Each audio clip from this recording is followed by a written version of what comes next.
This video is on polynomial operations. Remember that you can pause the video at any time, go back and rewatch examples. You can do this at your own pace.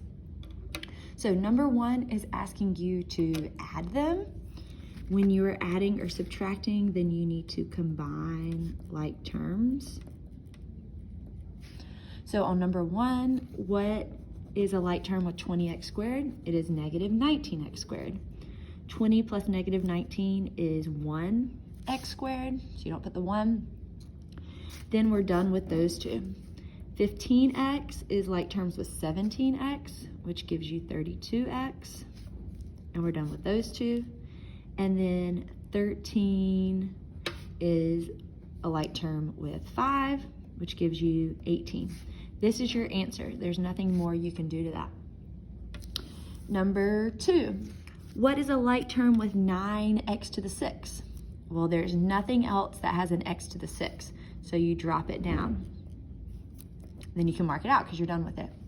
What is a like term with negative 4x to the 5th? It is 10x to the 5th, which is 6x to the 5th when you add them. So when you add, you absolutely do not disturb the exponents. They stay the same. All right, we're done with those two. There's nothing to put with the negative 15x to the 4th, so you drop it down. Same thing with the 14. Number three, what's different about number three? Number three is asking you to subtract. Well, the first thing I want you to do is change your signs, because when you subtract, it's going to end up, it's the same thing as distributing a negative 1, which changes all the signs. So you change that to a plus, change that to a plus, that to a plus, and that to a plus. It changes all of them, okay? So I'm gonna combine like terms now, because now I'm adding. So 17x squared plus 6x squared is 23x squared. Mark them out. 7xy plus 5xy is 12xy. And negative 14y plus 18y is 4y. And that is your answer. Number four, once again, it's asking you to subtract. So the first thing you're gonna do is change all the signs after the subtraction. This becomes a plus and the 15 becomes a negative. You change everything after it. The 4 becomes a negative and the 1 becomes a positive. So I'm doing negative 18x squared plus negative 15x squared, so that's negative 33x squared. Mark them out, done with them. 4x plus negative 4x, those are gonna cancel each other out. Do not put a 0x, please. And then negative 16 plus 1 is negative 15. And that's your answer. Part two, find the product. Product means you're multiplying. Remember, when you multiply, you do the mama rule. You multiply your coefficients and you add your exponents. So here I'm gonna distribute. 3 times 4 is 12, and then I'm gonna add my exponents. 3 times negative 5 is negative 15, and I'm gonna add my exponents. And 3 times 10 is 30, and you have an x squared with it. This is my answer because you can't combine those. They're not like terms. All right, number 6. Your teacher may have taught you FOIL. I call it the lobster claw.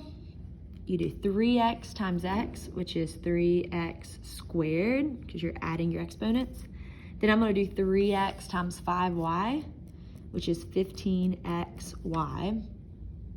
Then you're gonna come down and do your bottom claw. Negative y times x is negative xy. And negative y times 5y is negative 5y squared, because you're adding your exponents. All right, is this my answer? No, I do have some like terms here that I can combine. So you drop down the 3x squared, and then you combine these. So you do 15xy minus xy, so that gives you 14xy. Put a 1 here if you need to. And then you drop down the negative 5y squared for your final answer. Number 7, please pay attention to this one. This to means to write it twice. So you write it twice, which is x squared plus 5y. You write it twice, and then you lobster claw it. X squared times x squared is x to the 4th. X squared times 5y is 5x squared y. 5y times x squared is 5x squared y. You put them in alphabetical order. And 5y times 5y is 25y squared. All right, combine like terms. Drop down your x to the fourth, and you're gonna add those, which gives you 10x squared y. Remember, when you're adding, you do not disturb the exponents. And then you drop down the 25y squared. This is your answer. All right, number 8, we're gonna lobster claw it. It's just gonna be a big lobster claw. 2x times 4x squared is 8x to the third, because you add your exponents. 2x times 8xy is 16x squared. You have 2 x's here and then a y.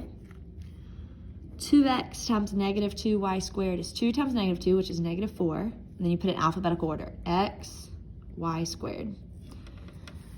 Then you come down here, negative 3y times 4x squared is negative 12x squared y. Negative 3 times 8 is negative 24. I have an x, and I have 2 y's, so that'd be y squared. And then negative 3 times negative 2 is positive 6. Y to the third, y cubed. All right, now we need to see if there's any like terms we can combine.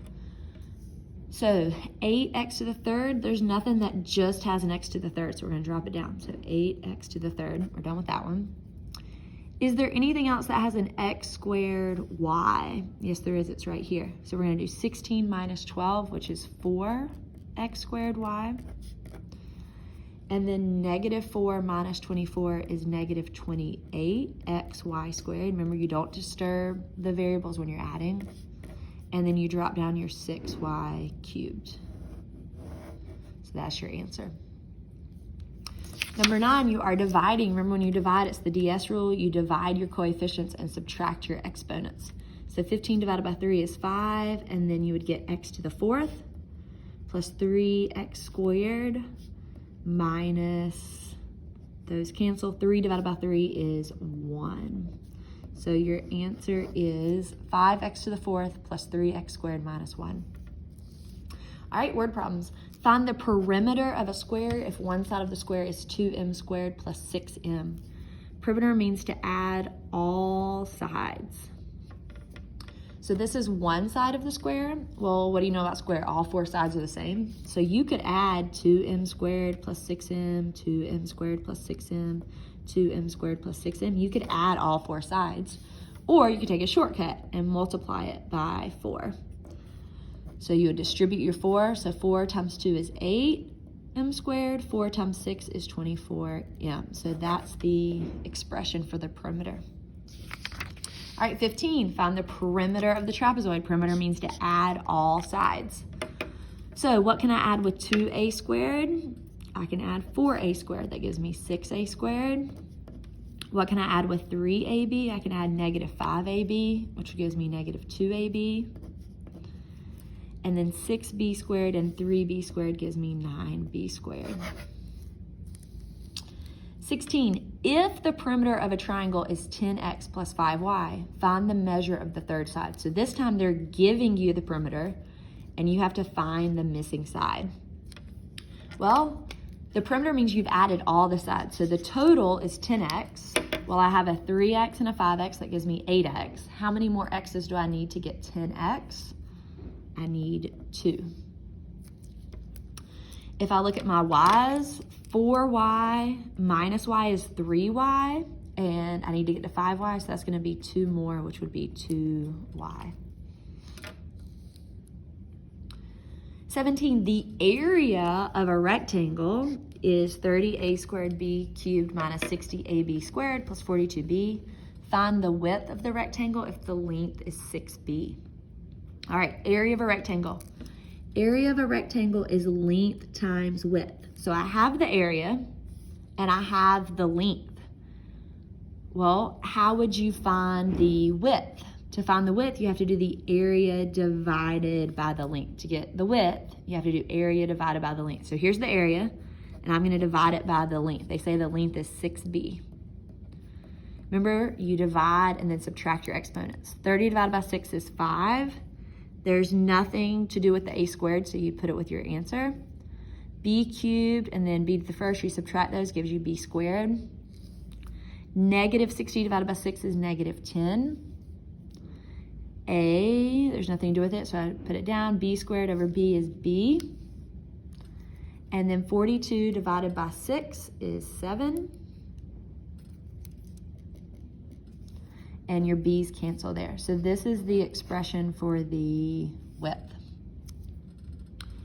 18, the area of a triangle is 6z to the 5th plus 4z cubed plus 2z squared. Find the height of the triangle if the base is 4z. All right, let's talk about area of a triangle. Area of a triangle is base times height divided by 2. Base times height divided by 2. So it says to find the height. So if we want to find the height, the first thing you have to do is multiply by 2. So then I have 2a equals base times height. Then if I want to find the height, I would have to divide that by my base. Okay, so let's multiply this by 2.